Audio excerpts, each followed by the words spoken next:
In the book 1984 by George Orwell, there was lots of media control. Media control is the power and influence used by individuals, organizations over the production, distribution, and content of media.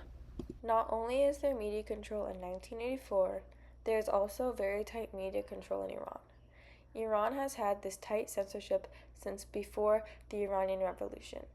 Some reasons why they might have this tight media control is to proctor the information that might go against laws or against the Iranian government. Because the party wants all the citizens to believe in them, they ensure that people are not allowed to see others, talk against the government, or anything related to betraying them. An example of the constant surveillance in 1984 is shown in this quote. Day and night, the telescreens bruised your ears with statics proving that people today had more food, more clothes, better houses, better recreations, that they lived longer, worked shorter hours, were bigger, healthier, stronger, happier, more intelligent, better educated than the people of 50 years ago. This quote shows that the government tries to make the citizens think that they're living a better life than in the past, but in the book, the people don't know about the past because the government doesn't allow them to have news or media from what the government doesn't want to show them. So they don't actually know what the past was like, so they automatically have to assume that they are living a better life than in the past. The majority of Iranians, upwards of 80%, get their news from government owned media. Attempts to establish private independent media outlets in Iran have been restricted or squashed, and Reporters Without Borders has declared Iran to have the highest number of jailed journalists in the Middle East. By using many different types of technology and systems, they ensured media control. Iran does not allow people to watch TV unless it was made in Iran. People are not allowed to search up anything, and they do not have access to outside news. As kids grow up in this type of environment, they don't know what it's like without such strict media control, and they will not know what it was like from outside of Iran. The majority of Iranians, upwards of 80%, get their news from government owned media.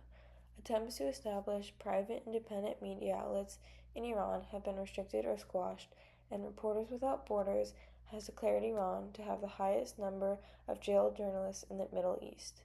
By using many different types of technology and systems, they ensured media control.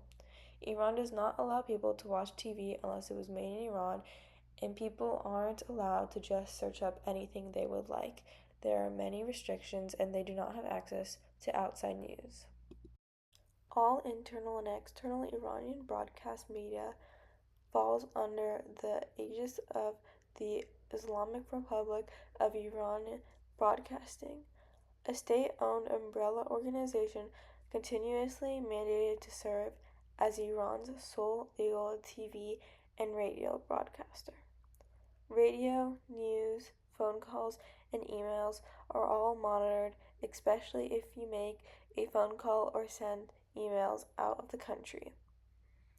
The instruments, the telescreens it was called, could be dimmed, but there was no way of shutting it off completely. 1984 is about the predictions of the future. Some predictions about media control in Iran are based on the protests and what the citizens are fighting for. We've been seeing protests in Iran for more than a month. What is the role that social media is playing? Shaping the protest or amplifying the protests? What does social media fit into the protests?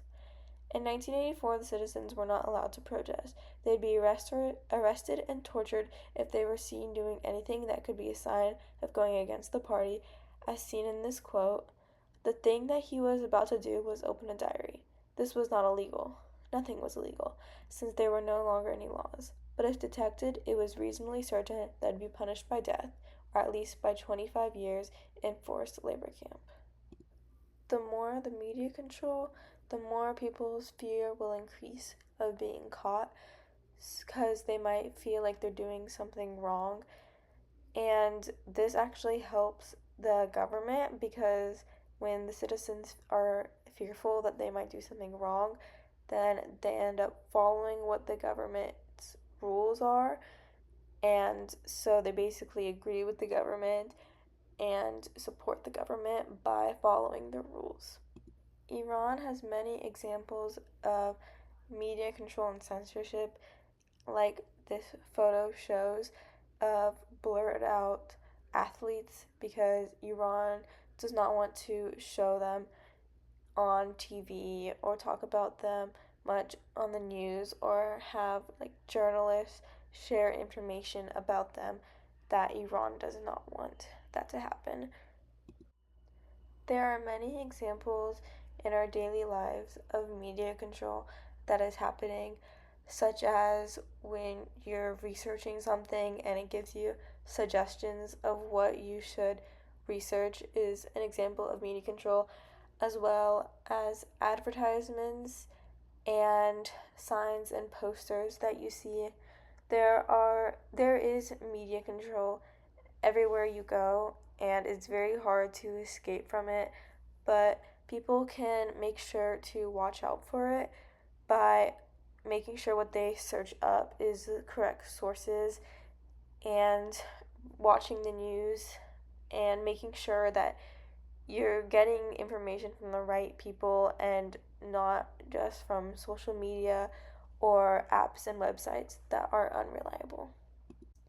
Even though Winston failed to rebel against the government, his efforts count because it makes the censorship harder for the government and influences many others to continue to fight for no media control. Although it is hard to gain this, there are still many possible ways of reaching the point of no media control in Iran. Overall, the media control in 1984 relates to the media control that happens in Iran, as well as all the surveillance and restrictions that many other countries have, especially Iran, and as shown in 1984.